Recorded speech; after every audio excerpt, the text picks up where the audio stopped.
The Fold 7 is here and is the most ultra fold yet. But just how ultra are the cameras? Let's go. Samsung are touting it as the ultra that folds.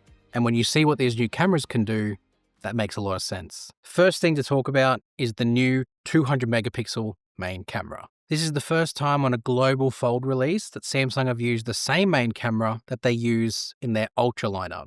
The same HP2 sensor from the S25 Ultra is on the Z Fold7. But they've done some special trickery to make sure it fits into the slimmer package. So they've trimmed the housing down around it to make sure it gets in here nice and snug. Being the HP2 sensor, it has the same sensor size as the Ultra.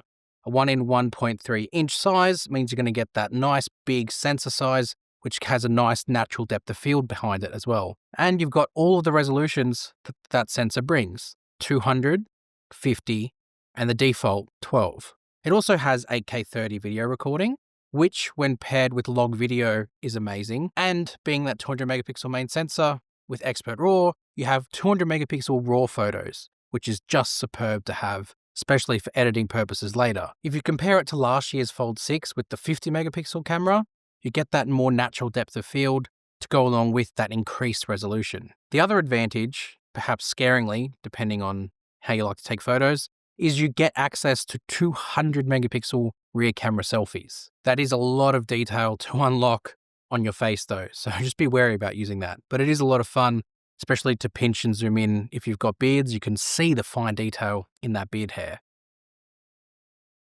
The 200 megapixel is a nice number, but that's just a number. The actual sensor itself is being upgraded massively. It features with something called quad pixel autofocus, which means it can take photos faster than the previous gen because that supported dual pixel autofocus. It's also got an upgrade to an f1.7 aperture over f1.8, meaning it should let in more light as well. That wasn't the only rear camera to get upgraded though. The ultrawide camera also got an upgrade. Whilst it maintained that 12 megapixel resolution, it got the ability to support macro photos because it now also has dual pixel autofocus. This means that in both photos and videos, it can support macro capabilities and also focus enhancer. So when it does use the 1x camera, it will automatically switch to the ultrawide when it gets too close to something and capture that detail really nice and close. There is one more hardware upgrade to speak of, and that is the internal camera up here. Samsung have brought it out from underneath the surface and improved it. It's much clearer now because it doesn't have pixels it needs to see through, and it supports a wider field of view. 100 degrees, meaning it's going to capture more in the photo and you're getting a clearer shot out of it as well. Great for just selfies on the inner display, but even better if you're talking about video calling. Those ultra upgrades get thrown in with the foldable form factor. At 215 grams, it's definitely the lightest portable studio that you will probably find if you're out at a park somewhere. Pop it into flex mode onto a flat surface, and you've got the ability to capture the world around you hands-free and be involved in the moment, not just sort of sitting back and having to record it yourself. Great example actually, it was my daughter's birthday last weekend. She turned 4. And what I really enjoyed doing was being able to set this down on a table somewhere around the house and then just be involved in the moment. Whether that be her coming out in the morning to see all the decorations we'd set up, or whether she was having breakfast and I got to go in and give her a big hug to say happy birthday. I could be involved in that because this was just down recording the whole time. Another great one too is you can use the cover display as a preview for whoever the photo is being taken of. Again, great for my kids because if they are being distracted or they can't quite focus on what the photo needs, they can look at themselves. And then that way they kind of stand still and stay focused and be involved in the photo. It's awesome. Like I can use it for rear cam selfie, using it for rear cam videos is probably even better for me, especially with the fact that I can record myself and see myself at the same time. I can frame myself up properly. So I can record 8K 30 talking heads for YouTube and other sort of various forms of content that I need to make, and I can film it in log. 8K 30 log video with a preview screen that I can have access to as well is awesome. But any good studio needs good editing features. So to go along with all of the capturing stuff that you can do, you've got editing tools that actually take advantage of this form factor as well. First one is Instant Audio Eraser.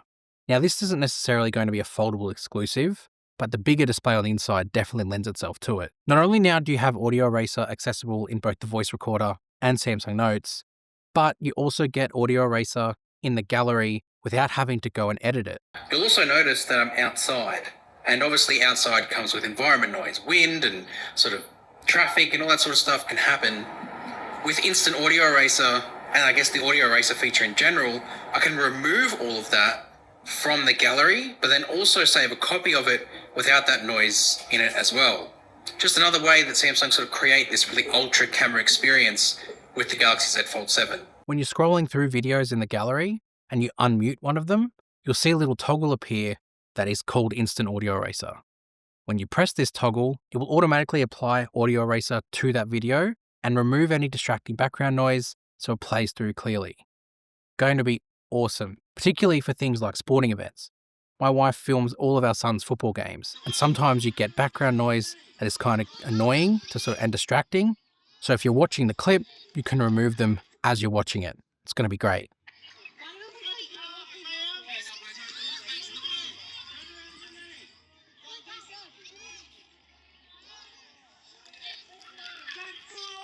But one part of I really enjoyed is Galaxy AI and Photo Assist. I was out this morning with my daughter at the shops. She was sitting there, just being a 4-year-old, and I just took some photos of her. Unfortunately, on the table, there was a banana peel.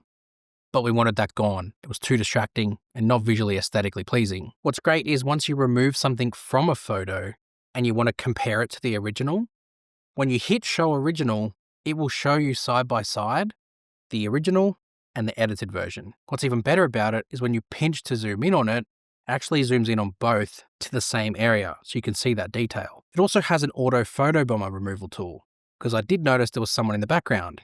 So I pressed the button and it removed them. Awesome. And again, I used the pinch to zoom with Show Original to sort of see how it did around the hair, and it was fantastic.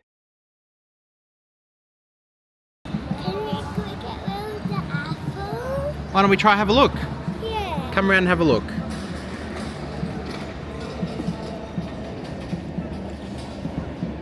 We'll do it from this one. In your hand? Mm-hmm. Okay.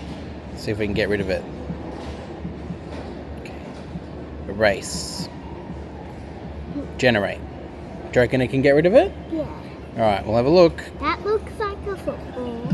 Does it? Yeah. Does a little bit actually. Oh! It got rid of it!